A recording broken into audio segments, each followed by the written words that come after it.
Actually, I just did a video on the best amps of 2024, and it was the Unison Research Unico Primo. That it's an integrated, comes in right underneath $2,000.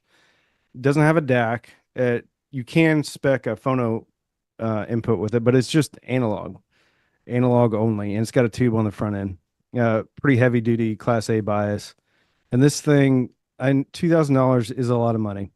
But if you consider someone's probably going to hold on to this thing for 10, 15, 20 years.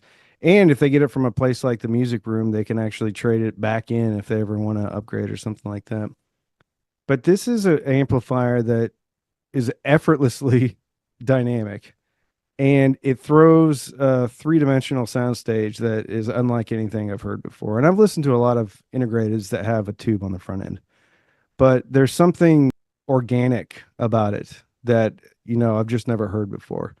And it's one of those it's there's a couple of pieces of equipment that I've had in that I almost have to set aside, and I can't compare them to other things because it's like the really smart kid that can't be included in the curve in the college class because they would throw the curve off.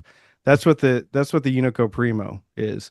So I have it. I listen to it for my own, edification and stuff like that. It's out in my living room right now, but for $2,000, it's bananas how good that thing is. And that was the one thing, and it's built perfectly. You run your hand across, it's like this textured front end, beautiful motorized pot.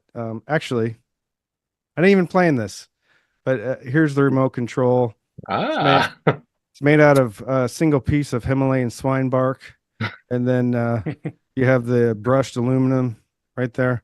Um, but it's a great story, as Steve talked about. Great family, and kind of a heart.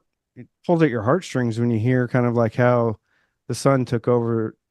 And I'm not gonna, if you yeah. want to know more about it, I've got a video out there that goes pretty in depth about it. But um, wonderful story, wonderful products, and that's their entry level, and it goes all the way up from there. So that was probably the biggest takeaway for me.